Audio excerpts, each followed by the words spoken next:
to Fieldsports Britain. Coming up, we find out how lucky you are to shoot in Yorkshire. The North Yorkshire Moors is the centre of the world, and the rest of the world was built around us. We have news with tidbits from the British shooting show, Hunting YouTube and Hallo Charlie. First, it's remote-controlled Crow, and he's in a flap about a new flapper.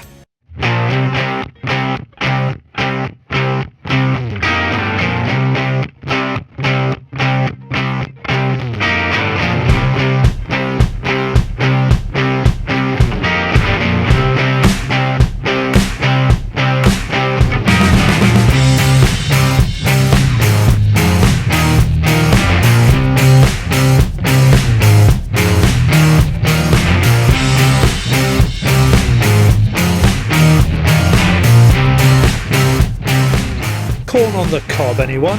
With the cover crops being cut, it's yellow heaven for pigeons and our own ho-ho crow, green giant. Yes, Andy and +1 Gary are hoping for a half-decent day on a friend's shoot. As we know, all gamekeepers head off to the Bahamas in February, so together with a couple of other well-positioned guns, we should have some great sport. When the cobs are there's a bit there that hasn't been topped, where the cobs are hanging down, they can take the first part of the cob, they can start on the first part of the cob, but you've got this sheath that covers it up. They do peel it off, but it's hard work. But when it's easy like this, they tend to really hammer it then. But there's been pigeons on it right the way through the seasons, so they know where it is. But it's just once it's topped off, it's more of an attraction to them. So Gary's getting his whirly out there, so I've got to give him a hand, otherwise he'll be moaning. He's had a spray tan as well. Another one? Yeah. Didn't you, Gary? Had another spray tan done yesterday. See? Oh no. It is a bit.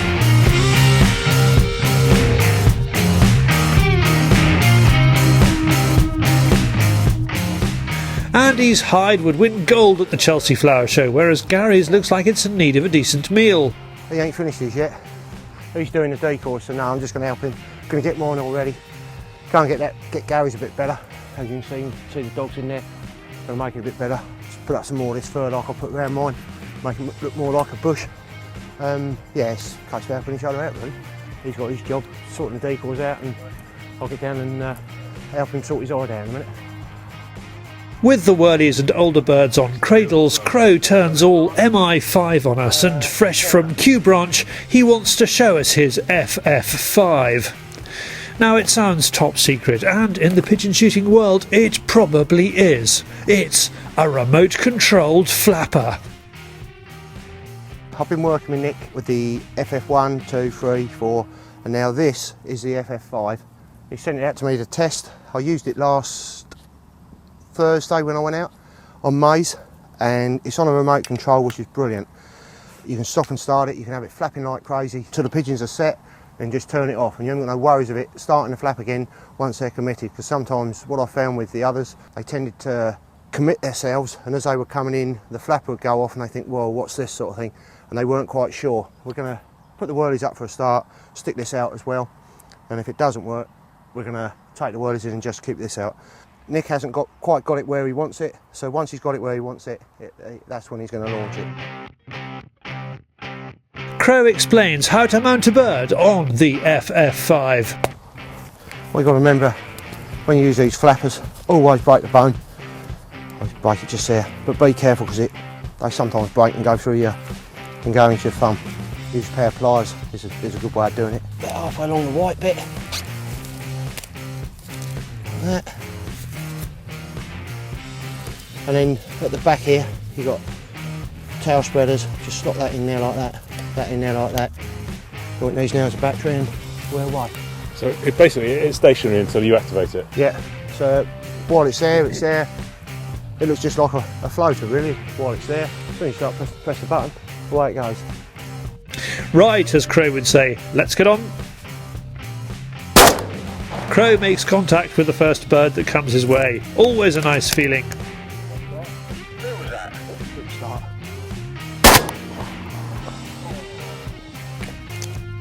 It's late morning and the birds are decoying well, which makes a happy change. Most of Andy's birds are well earned, some are dropping from a great height. That was a nice shot. Did you get that one, don't you? I did. Just like that. So I can shoot them further than 20 yards. There's certain people say I can't, but... We went to the British Shooting Show on Friday, and Crow had intended going back up with Mrs. C on Saturday, but farmy things meant a change of plan. However, he had a great time. Yeah, it was good. It wasn't too busy. It's just how I liked it, really.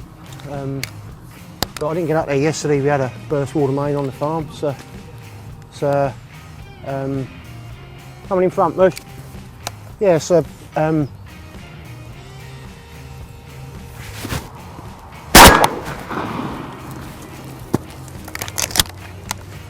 yeah, so that was yesterday out the window. Then I had today lined up for pigeon shooting with +1, and so I only got up there the one day. So, but no, I enjoyed that. I enjoyed the show. It's nice people coming up and saying hello to you. When you're in the magazine and on the Fieldsports, you know people watch it, but it's nice when people come up and say, "Oh, you're doing a good job," and it makes it worthwhile. Then, and I enjoy that.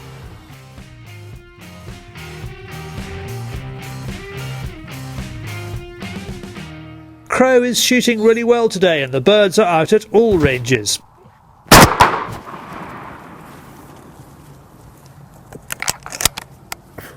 Did you shoot at that one? Oh, that's all right then. I'll tell you, some of these birds today, they've committed. That one committed, but you could see he was changing his mind at the last minute, so I thought I'd give that one. So, but no, between me and Gary today, we've shot really well. I'm enjoying myself today. We're both shooting well. But I mean, that is a bird that has come from... It's come a long way, that had. I haven't seen birds drop in from that height for... Well, a long time. But no, they do come to this old maze well, and if they haven't been shot at, which they haven't been here, they tend to decoy a bit. But that one, you could just tell he folded, and he was coming, he wanted it, and at the last minute you could see he was going to drift away, make for the wood, and he wasn't going to quite make it, so that's why I shot it when I did. Yours, Mersh? Now and again, Andy and Gary become as one. So is that Airy or Gandhi? Let's not get into trouble. The two work in tandem. You take the left hand one, Mush, I'll take the right. Say when. That's what you call teamwork. Gary's taking the left hand one, I've taken the right hand one. You hear one shot, both of them folded up, and we've done that several times today. Synchronised shooting. Now there's a terrible thought. Back on track, and Ruby is working her socks off. Good girl.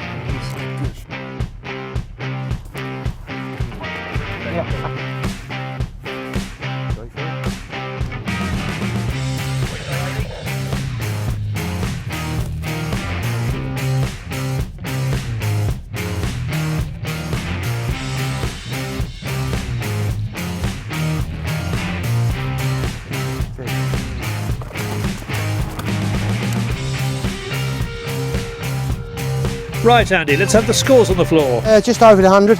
We was hoping for a few more, but... Well, sorry, we weren't hoping, we was expecting to get a few more.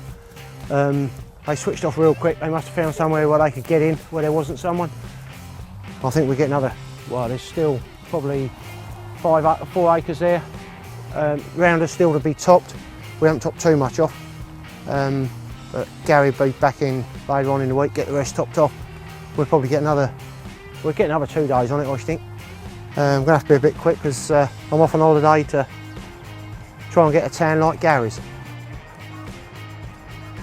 So forget 50 Shades of Grey, we have 101, thanks to the yellow stuff. Thank you, Andy. Right, from one flapper to another, it's David on the Fieldsports channel, News Stump.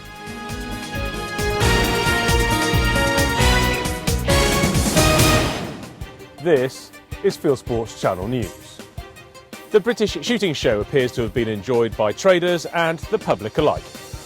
There was plenty of new kit on offer, and the night vision guys were particularly busy. At Scott Country International, it was the white phosphor image intensifier technology of their ATN kit that was attracting the biggest crowds.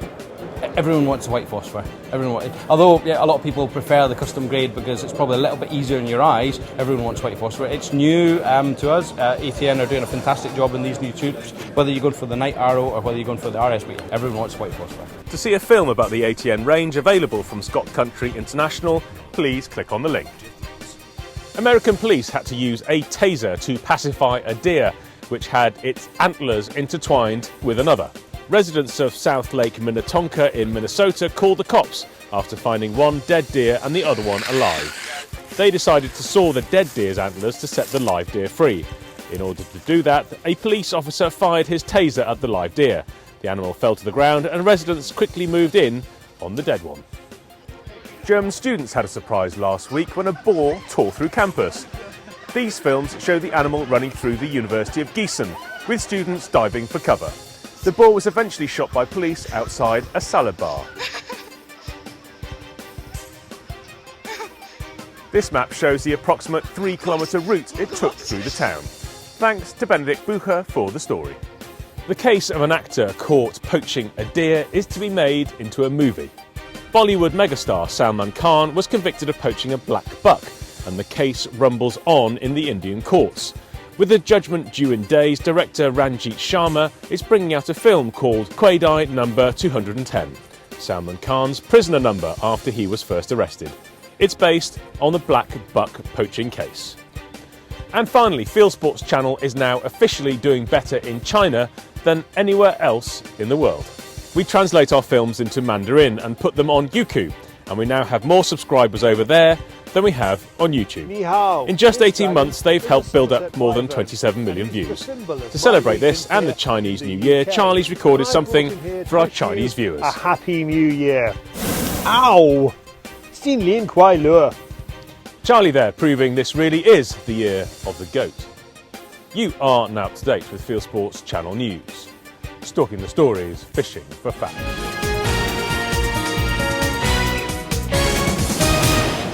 Thank you, David. Next up, it's you lot. It is Hallo Charlie.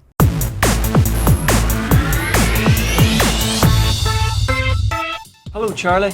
It's another freezing cold morning here in Northern Ireland, and some people would say my head's cut for sitting out in it.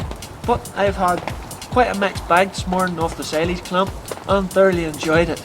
So, all the best to you, hey. Hello Charlie, it's me, Harry in Sussex, just set up a backstop, trying to get some rats. Hello Charlie, Paul in Devon, out on the follow call, came across this little girl, and what makes it better, the farmer's coming down to collect her in the tractor. That's it. Please send me your Hello Charlies via Facebook, YouTube, Dropbox or email charlie@fieldsportschannel.tv. Thank you. Please keep them coming. Now, for those of you who wonder what it looks like, this is a well-run pheasant shoot.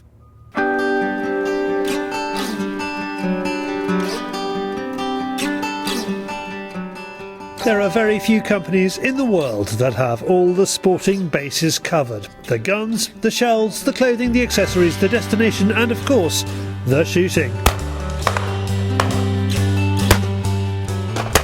William Powell is that one-stop shop, and today we're going to see a small slice of what's on offer.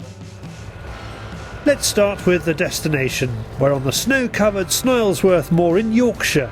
The North Yorkshire Moors is the centre of the world, and the rest of the world was built around us. He may be biased, but more from the headkeeper in a minute. The destination and the sporting agency side of William Powell offers guns, grouse, partridge and pheasant here, which means the keepers are busy the whole year round. I like being busy. Now, if I just looked after grouse, my year would quieten down in November and not get picked up again until sort of late January, February. Now, if you just did pheasants, you are quietening down in February, where in grouse you're getting busy again, and you don't get going until probably October, maybe November. And so we get a full season with 6 months shooting, 6 months preparing. Our first drive is deep in a winter wonderland valley. The snow has just arrived, which could make the drives interesting. The birds can be befuddled by the white stuff and don't fly as well, but the early signs are good.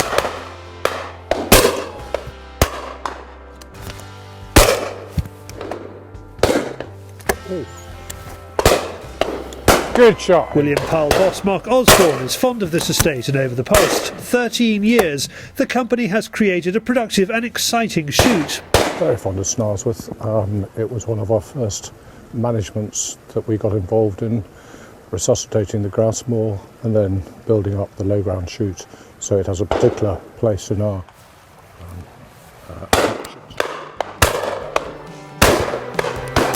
Let's try that again. It's a stunning grouse moor, 3-day grouse moor, and a lovely low ground shoot. So we're pretty well, we start on August the 12th and we're shooting right through to the end of January. One of the few estates that can do that and do it consistently.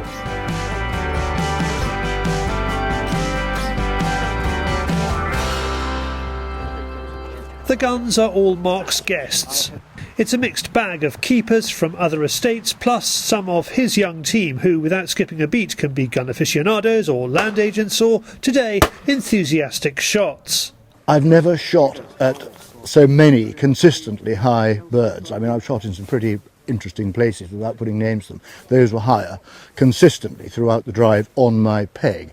I shot the highest right and left I've ever taken, which was witnessed, thankfully, and I shot at the highest bird I've ever shot at, and well, it's a pleasure to be able to miss birds like that. It was an absolute stormer, and then I took, well, a hen off the sky. It was just, well, fantastic. And one thing I will say, I was rather pleased to go to bed at a half reasonable time last night so that I could address the situation as I should have done. I didn't shoot too badly. Let's move on to the guns, and we have the full range of William Powells with us today, from the elegant Marquis to the no-nonsense Linnup. Mark describes it as an over and under, but clearly it's a side-by-side. So this gun is, believe it or not, a side-by-side, built like an over and under. It will shoot up to 46 gram cartridges. Now, not many people would want to shoot 46 gram cartridges through a side-by-side, but it's a very comfortable gun at 34, 36, 38 gram cartridges, which almost all side-by-sides would really struggle with.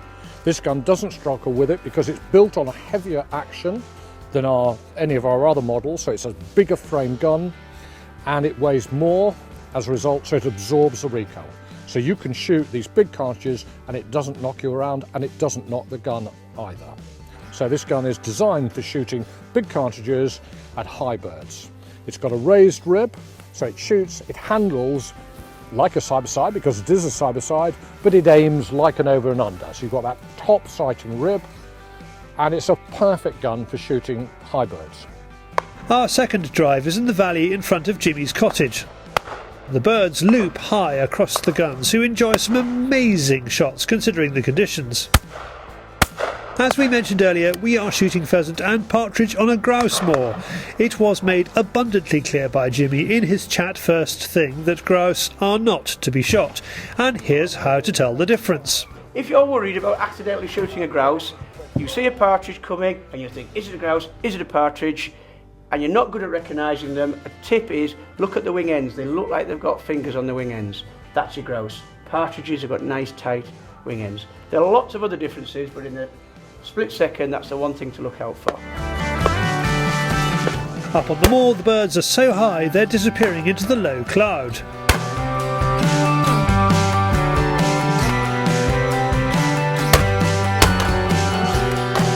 The conditions are proving challenging today, but it's all part of the character of Snilesworth. Jimmy reckons that having a passion for the ground and a close team makes it work no matter which way the wind blows or the snow falls. To make the perfect place, you want a piece of chalk. Draw a circle around yourself. That's the perfect place. It's entirely up to you how to make the perfect place, and that's what we've tried to do here. I mean, all the lads have worked here 7, 8 years. Everybody gets on. We've all worked hard at getting on with each other and making it how we'd like it to be, and of course how our boss would like it to be. That's the main thing. To make the most of the day, we shoot through. Some delicious homemade food and a fire keeps the guns warm inside and out. It proves to be a successful day, finishing with a drive to challenge any gun.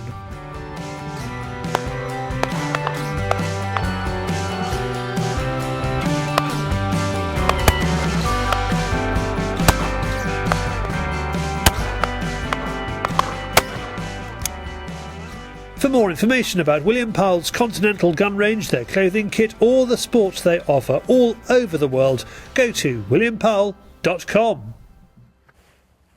You can find out more about William Powell at williampowell.com, and if you're passing Banbury in Oxfordshire, why not drop in and see them? Contact details on the screen. Now, if you feel cheated that film was all moor and no grouse, well, click on this William Powell that's appeared up there on the screen behind me and you can find out more about those wild birds. Now, there is a world outside Yorkshire, and it is Hunting YouTube.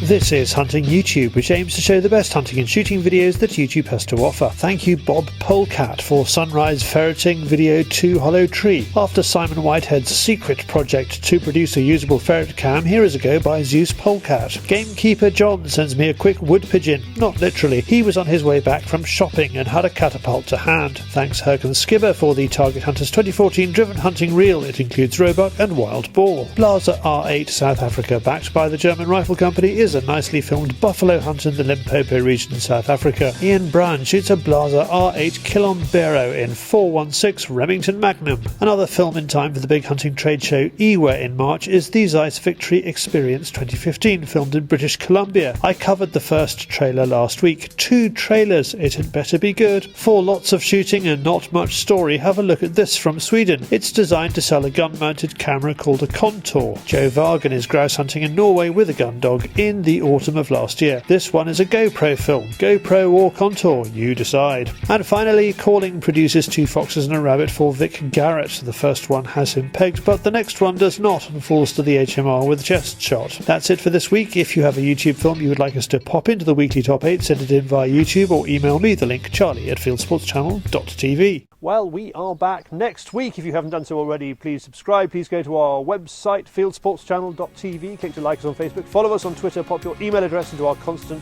contact box and we'll constantly contact you about Fieldsports Britain. Is at 7 p.m. UK time every Wednesday. Airheads for air gunners at 7 p.m. UK time every other Thursday. And once a month, 7 p.m. last Friday, is Fishing Britain. This has been Fieldsports Britain. Good hunting, good shooting, good fishing, and goodbye.